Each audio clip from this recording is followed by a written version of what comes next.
Selamat malam semuanya. Assalamualaikum warahmatullahi wabarakatuh. Terima kasih teman-teman sudah hadir tepat waktu pada hari ini. Tentunya Anda jadi orang yang oke ya, karena sudah hadir tepat waktu, mengingat kelas kita juga terbatas, karena Zoom dan e-learning harus disambung ya, disatukan. Sehingga saya terima kasih sekali Anda sudah hadir tepat waktu. Walaupun kita perkuliahan sampai jam 9 lewat, namun itu kita lanjutkan pada e-learning. Yang pasti saya sudah mengirimkan modul-modul teman-teman di slide menjelang apa namanya? Menjelang ujian tengah semester, Anda bisa membaca di sana ya modul-modul dan ada latihannya tuh ada latihan PG, multiple choice. Anda kerjakan ya, nanti bisa dikirimkan. Satukan pertemuan 1 sampai pertemuan 6 kalau nggak salah ya.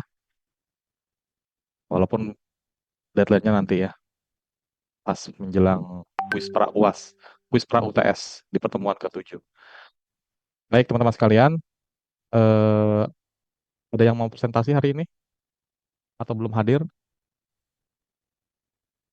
Berarti nanti kalau ada yang belum presentasi, waktunya habis. Nanti mungkin mereka Ada Pak, presentasinya apa oh ada nunggu Iis ya. Ilham dulu katanya Ilhamnya belum kerjanya belum selesai Pak.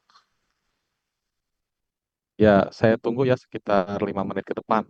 Kalau seandainya belum datang juga, sebaiknya Anda presentasi aja dulu. Nanti Ilham menyusul ya, karena waktunya juga terbatas. Baik teman-teman sekalian, saya ingin menyampaikan dulu diskusi kita kali ini. Saya sudah share di grup di e-learning. Kali ini kita akan mendiskusikan tentang marketing, public relation, dan periklanan. Ini salah satu mata kuliah manajemen pemasaran yang update gitu ya. Kan pemasaran tuh isu-isunya banyak sekali yang update. Baik, eh, mohon kiranya Anda menyimak. Kita sudah di pertemuan 4. Jadi diskusi kita masih terus berjalan ya. Kadang keduanya public relation ya, atau perikanan tuh hal yang dianggap sama gitu. Padahal sebenarnya banyak perbedaan. Baik dari sisi komunikatif, public relation itu adalah sebuah informatif ya. Jadi memberikan informasi dan edukasi. Jadi memberikan apa namanya pelajaran bahwa bimbingan atau namanya bahasanya mengayomi apa ya pengasuhan lah bahasanya gitu ya pengasuhan. Jadi didampingi. Tujuannya yaitu menciptakan pemahaman. Sedangkan iklan itu tujuannya adalah hanya membujuk ya. How to the influence. Bagaimana membujuk agar produknya itu bisa dibeli secara persuasif gitu. Secara persuasif. Tujuannya apa? Keduanya ya tujuannya adalah periklanan itu untuk memahami bagaimana agar komunikasi itu efektif.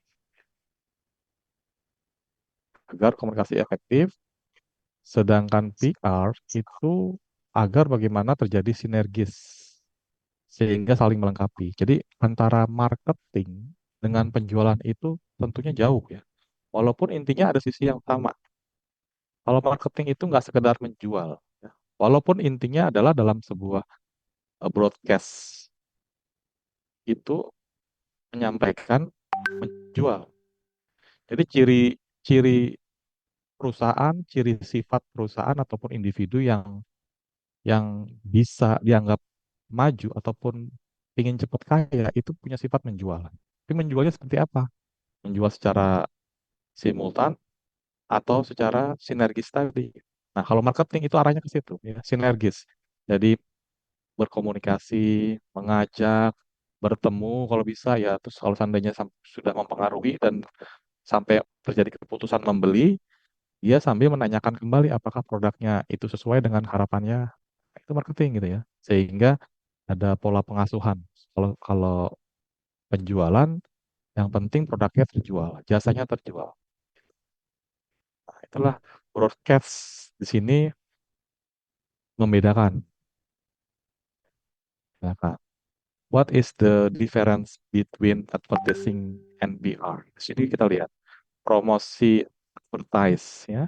Jadi bagaimana mempromosikan ya tentang iklan, ada baris, surat kabar, majalah dan lain sebagainya.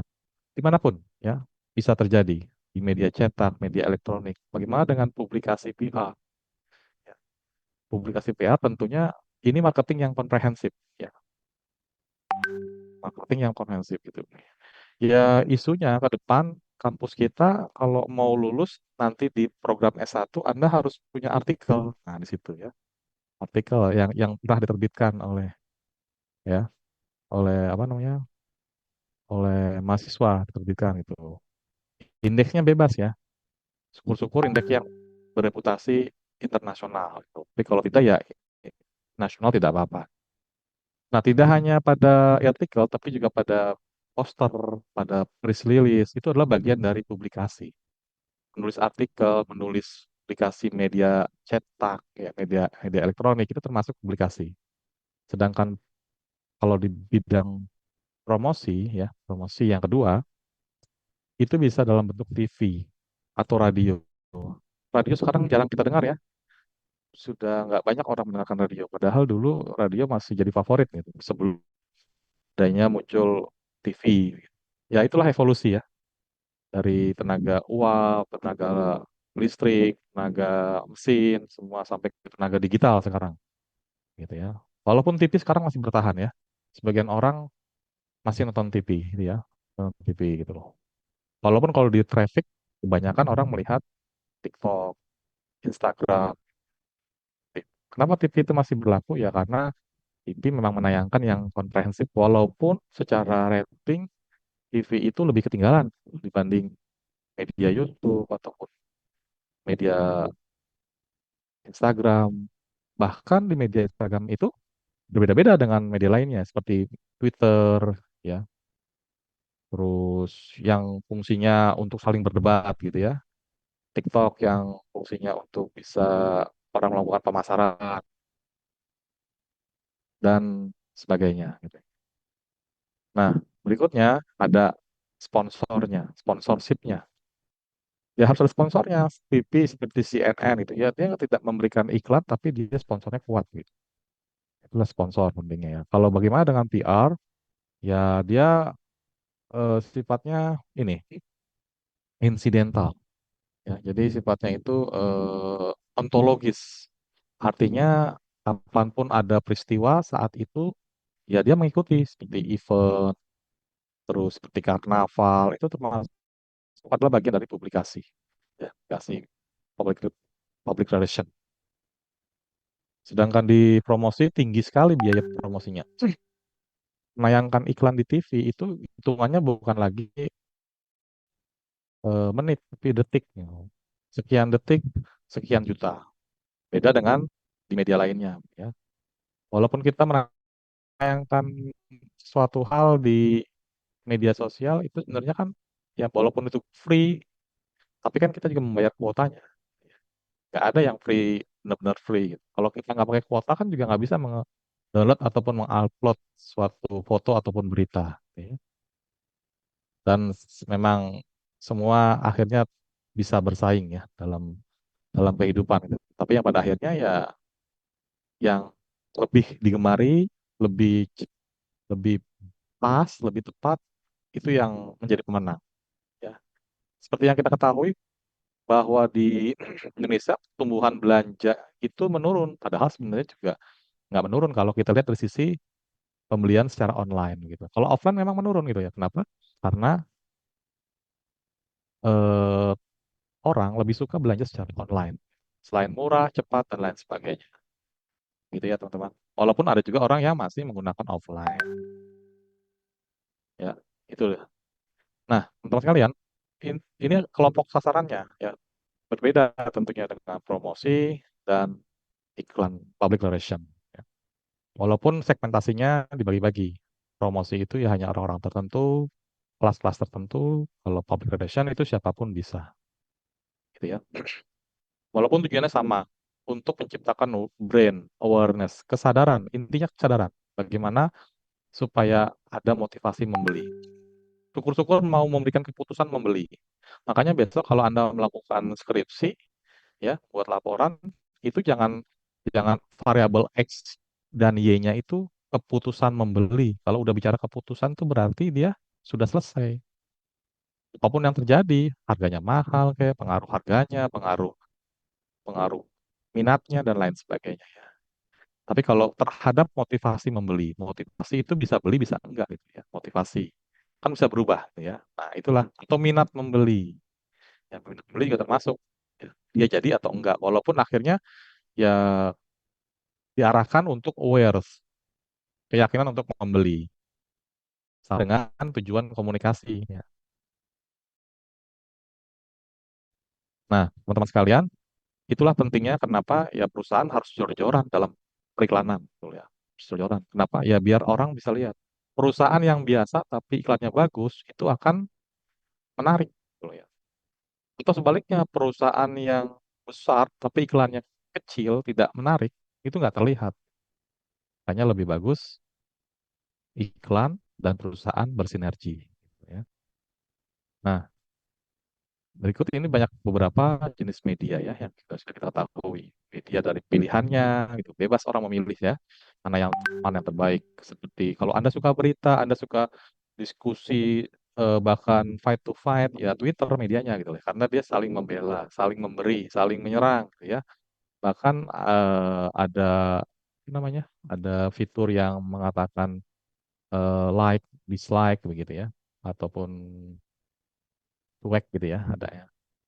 Nah, bagian ini juga pilihan media, terus bagian organisasi media juga, ya. Terus jenis ruang dalam media, gitu. Kemampuan dalam pengembangan penggunaan media, semua sudah banyak ya. Jadi nggak hanya perusahaan-perusahaan besar yang mempunyai media gitu ya. Dulu kan terkenal hanya Jawa Pos, Metro Pos gitu ya. Sekarang siapapun bisa. Apalagi sekarang dalam membuat media pun sebenarnya udah mudah gitu ya. Murah sekarang ya. Membeli hostingnya aja udah murah gitu ya. Yang berlangganan setahun itu sekitar 300-400 ribu itu sudah punya, gitu. Cuman ya harus mengurus izinnya gitu ya. Karena kalau nggak mengurus izinnya ya bisa kena delik. Itu teman-teman ya. Nah, yang terakhir slide-nya ini adalah bagaimana supaya marketing, public relation, dan periklanan itu berjalan efektif dan efisien, gitu ya. Keduanya merupakan dua aspek komunikasi yang saling mengisi, memperkuat. Namun di sisi lain tertentu berbeda. Yang terpenting bagaimana membuat keduanya bisa saling sinergis agar program komunikasinya itu sampai kepada pelanggan. Karena komunikasi yang tepat, yang efektif adalah yang sama dari A sampai Z. Kadang udah baru ditontarkan di A, di D, E udah berubah semua. Makanya perlu yang namanya pengulangan, ya. Perlu yang namanya pengulangan agar orang itu tahu, agar orang itu sampai apa yang diharapkan, apa yang diinginkan.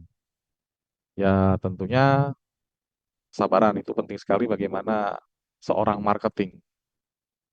Orang marketing itu punya slogan kalau pelanggan itu tidak sudah mengatakan tidak baru dia berhenti. Kalau selama dia belum mengatakan tidak, dia akan terus menawarkan jasa, menawarkan produk.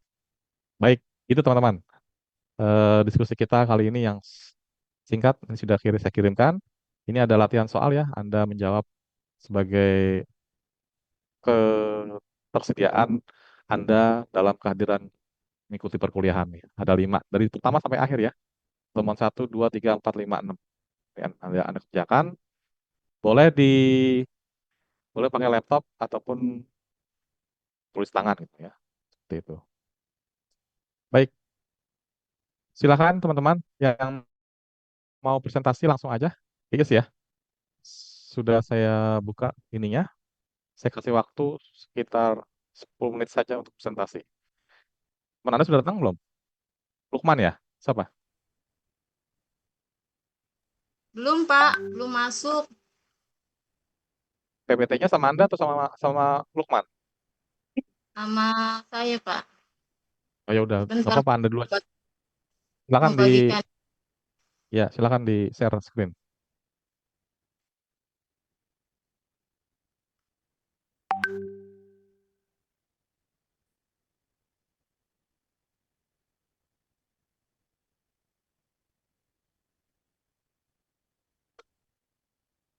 Oh, Ilham ya. Ya, Ilham. Baik, Pak dosen, dimulai ya untuk presentasi hari ini. Ya, Eh, silakan. saya Iis Siti Nurmala dengan Muhammad Ilham. Mungkin Muhammad Ilham menyusul untuk presentasinya. Dari prestasi hari ini pelatihan dan pengembangan sumber daya manusia. Topik pembahasan adalah People and Organization, yaitu subbab strategi Human Resource Management, manajemen sumber daya manusia strategis. Job and role analysis dan desain, analisis dan desain pekerjaan dan peran. Dilanjut untuk strategi Human Resource Management, manajemen sumber daya manusia. Strategi adalah perencanaan,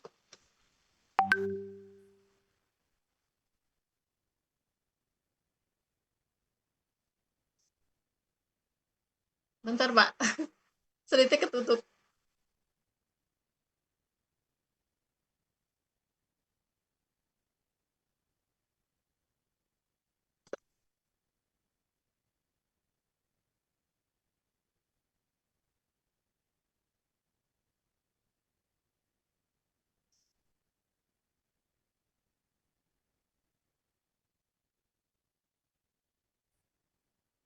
Silakan lanjutkan.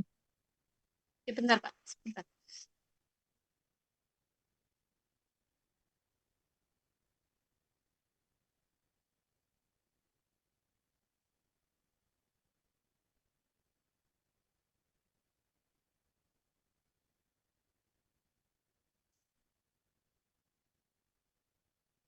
Nanti yang sudah presentasi tolong ditulis ya nama dan NIM-nya di grup, lalu dicetak setelah presentasi gitu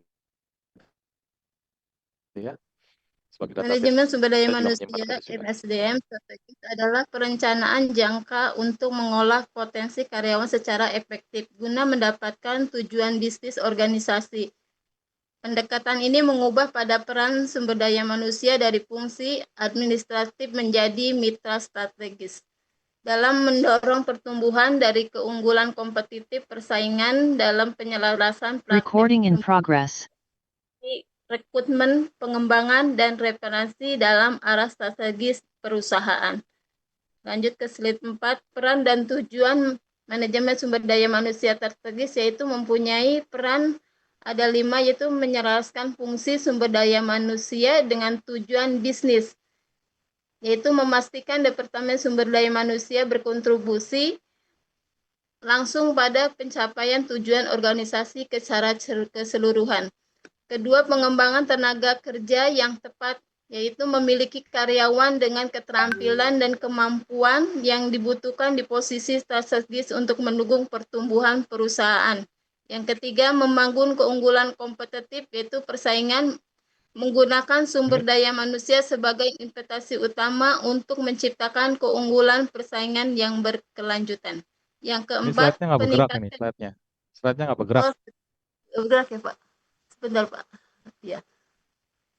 Yang keempat, meningkatkan kinerja organisasi, yaitu berkontribusi pada meningkatkan kinerja bisnis melalui pengelolaan modal manusia dan pengetahuan. Yang kelima, menghadapi perubahan pasar, membantu organisasi menjadi lebih responsif, yaitu terhadap perubahan pasar, teknologi, dan kebutuhan tenaga kerja.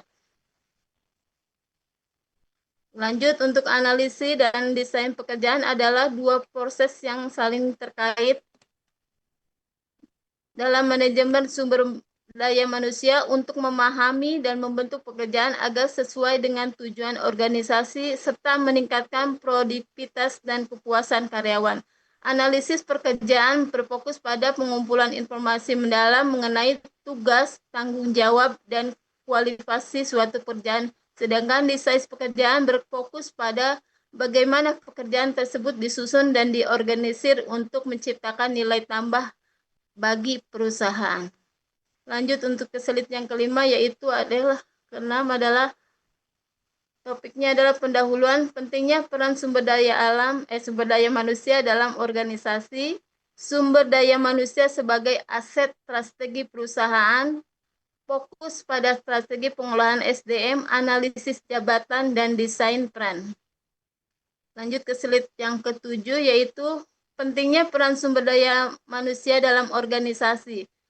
Peran penting sumber daya manusia dalam organisasi adalah bahwa setiap potensi sumber daya yang dimiliki manusia yang dapat dimanfaatkan sebagai usaha meraih keberhasilan mencapai tujuan baik secara pribadi, individu, maupun di dalam organisasi. Sumber daya tersebut yaitu waktu, tenaga, dan kemampuan manusia, baik daya pikir serta daya fisiknya, benar-benar dapat dimanfaatkan secara terpadu, secara optimal bagi kepentingan organisasi. Peran yang selanjutnya, sumber daya manusia sebagai faktor pertama dan utama dalam proses pembangunan mencapai tujuan organisasi. Apabila di dalam organisasi sudah memiliki modal besar, teknik canggih, sumber daya alam melimpah, namun tidak ada sumber daya manusia yang dapat mengolah dan memanfaatkan, maka tidak akan dapat meraih keberhasilan dalam mencapai tujuan organisasi.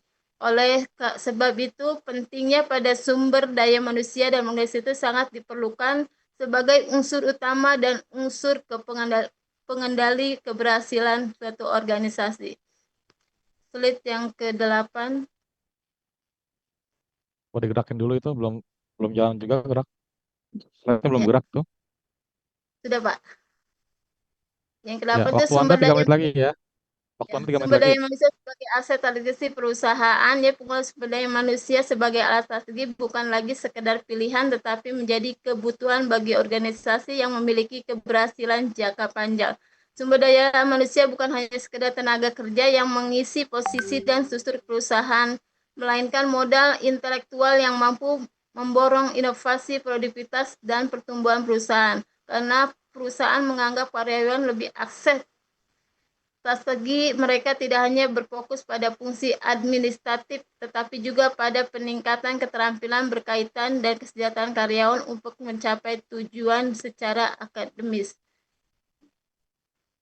Masalah dalam pengelolaan sumber daya manusia sebagai aset strategi yaitu kurangnya investasi dalam pengembangan karyawan, kesulitan dalam menyelesaikan kebutuhan perusahaan dan aspirasi karyawan.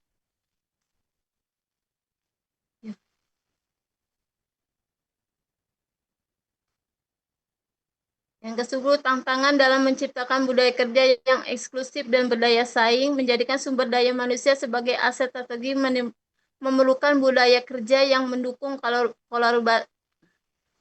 kolaborasi, inklusivitas, dan penghargaan terhadap inovasi. Tantangan yang muncul adalah bagaimana menciptakan budaya ini, terutama dalam organisasi yang memiliki struktur hierarki yang kaku atau lingkungan kerja yang kurang fleksibel.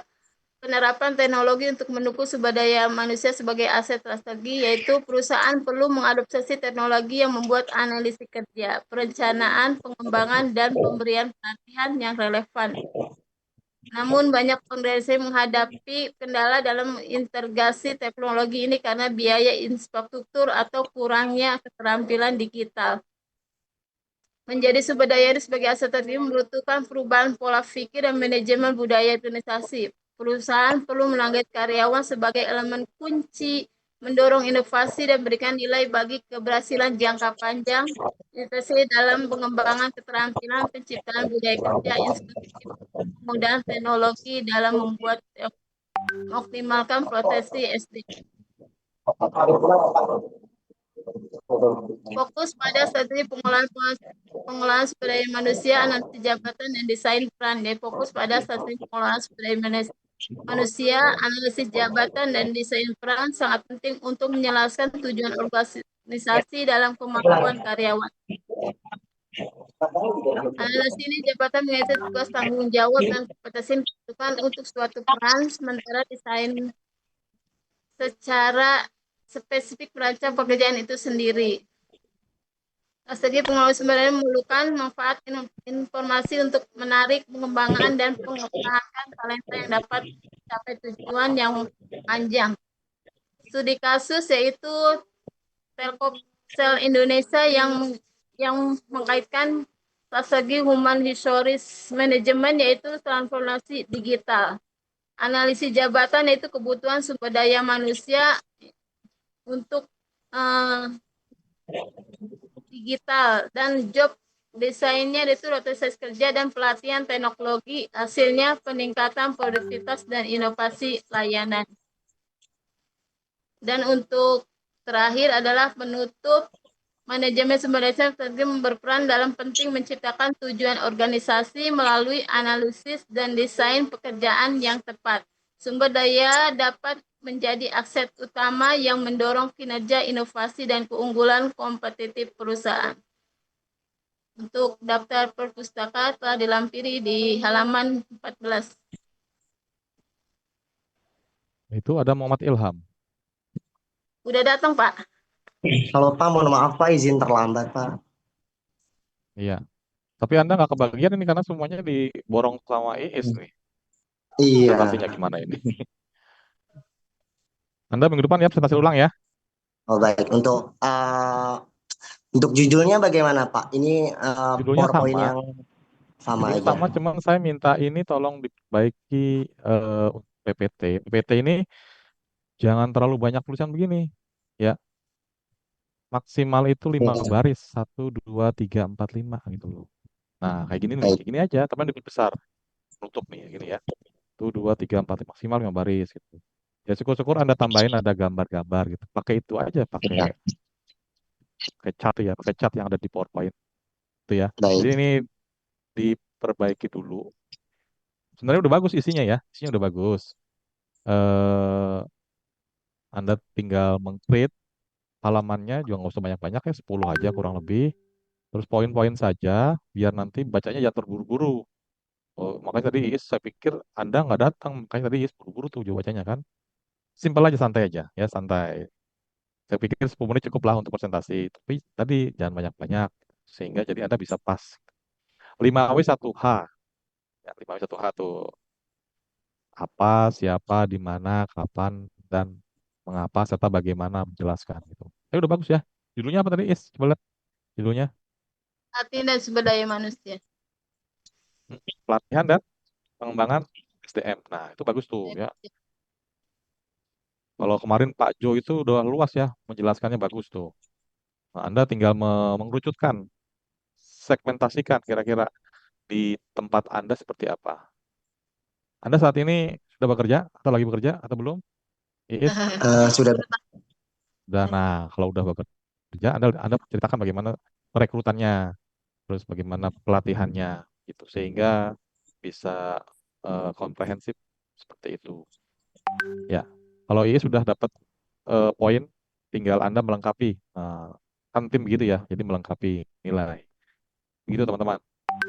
Eh, Baik, ada yang mau ditanyakan mungkin? Kalau ini masih nilainya masih 70 ya. Eh, Nanti kalau Ilham udah oke, makin nambahin lagi, nambahin lagi tuh ya. Tapi mungkin presentasi besok siapa ya? Mudah-mudahan bisa 2 kelompok. Karena yang mau maju itu ya harusnya datang lebih awal. Kalau Anda Besok, nggak bisa, Hah? Besok. Pak, besok giliran saya sama Mas Irfan, Pak. Oh, oke. Berarti Ya, Pak Rudi ya. Pak Rudi dulu. request ya. Terus setelah itu Siapa? Ilham. Ya, Baik, Irfan tadi. Irfan. Baik, Ya, teman-teman. Batas waktu kita. Saya pikir cukup ya. Terima kasih banyak atas kehadirannya pada malam hari ini. Jangan lupa untuk mengerjakan. Nanti ada diskusi juga itu akan terekam bagi yang belum menjawab minggu lalu diskusinya itu boleh menjawab ya. Kemarin itu tugasnya adalah memberikan pertanyaan kepada Pak Johannes ya. Jadi Anda punya kewajiban apa namanya per kelompok ya, minimal per kelompok.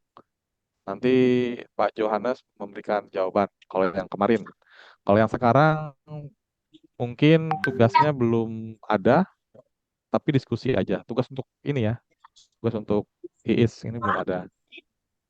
Tapi tetap nanti akan ada diskusi di e-learning terkait SDM dan broadcast. Sehingga Anda punya kewajiban untuk menjawab gitu ya. Karena kan dia rate, semakin banyak Anda menjawab, semakin tinggi. Saya hanya bisa melihat jejak-jejak Anda itu di e-learning dan di Zoom ini, gitu ya. Karena Zoom ini kan terekam. Jadi kalau Anda masuk, ya syukur-syukur bisa on time gitu ya, rekam gitu. Dan tugas juga sebenarnya sih ya, tugas Anda harus mengerjakan gitu ya, tugas mengerjakan, sehingga itu semua menjadi kumulatif. Saya terima kasih yang sudah hadir tepat waktu dan Anda juga yang buru-buru ya, karena waktu kita juga mepet ya, maghrib ini juga, sehingga ya Anda memang harus begitu, harus terlatih leadership-nya. Kalau udah terlatih gitu, Anda nanti ke depannya juga udah biasa mendapatkan multitasking. Oke, begitu ya teman-teman sekalian. Ada pertanyaan mungkin sebelum ditutup? Bapak, maaf Pak, untuk yang pertanyaan di slide itu dikirim di lewat e-learning apa? Yang mana? Soal Yang mana, Is? yang soal dalam slide. Tadi Bapak Oh, yang dari oh, presentasi slide. Bapak. Oh ya, soal dalam slide, sepertinya yang penting Anda jawab di e-learning ya. Juga nanti jangan dihapus di laptopnya, tetap punya backup-an gitu ya. Backup-an jawaban. Nanti saya minta Anda mengumpulkan, mungkin saya kirim G Drive nanti ya, kirim G Drive untuk mengumpulkan gitu. Seperti itu. Ya. Ada lagi? Jadi ada tugas diskusi, ada tugas di slide. Kalau slide kan enaknya PG. Slide PG. Anda boleh menjawabnya, tapi langsung jawabannya. Misalkan ada soal, langsung jawab gitu. Jadi jangan jawabannya aja gitu kan. Jangan jawabannya aja. Soal jawab gitu ya. Sehingga komprehensif gitu. Terus besok berarti ada 2 kelompok. Mudah-mudahan bisa ini ya, bisa maju presentasi gitu. Bagi yang presentasinya malam, saya sih masih menyediakan waktu kali ya. Jadi mungkin nanti Anda boleh presentasi Wapri aja kali ya. Yang penting kita di sini, coba ditutup dulu deh slide-nya. Yes, dulu. Tutup dulu ya. Slide-nya tutup dulu. Bagi Anda yang berhalangan hadir mau presentasi misalkan jam 8 malam atau jam 9, silakan aja Anda buat link, cuman mungkin nggak bisa minggu-minggu ini gitu ya. Karena roasting kita masih jalan untuk untuk apa? Untuk menyelesaikan kelompok-kelompok yang sudah dijadwalkan. Kita kan punya 25 mahasiswa ya. Jadi insya Allah masih bisa lah dikejar gitu ya. Itu mungkin diskusi kita kali ini. Terima kasih banyak atas kehadirannya pada malam hari ini. Kita kembali ke e-learning. Selamat belajar. Selamat malam. Assalamualaikum warahmatullahi wabarakatuh. Terima kasih. Waalaikumsalam warahmatullahi wabarakatuh. Waalaikumsalam warahmatullahi wabarakatuh.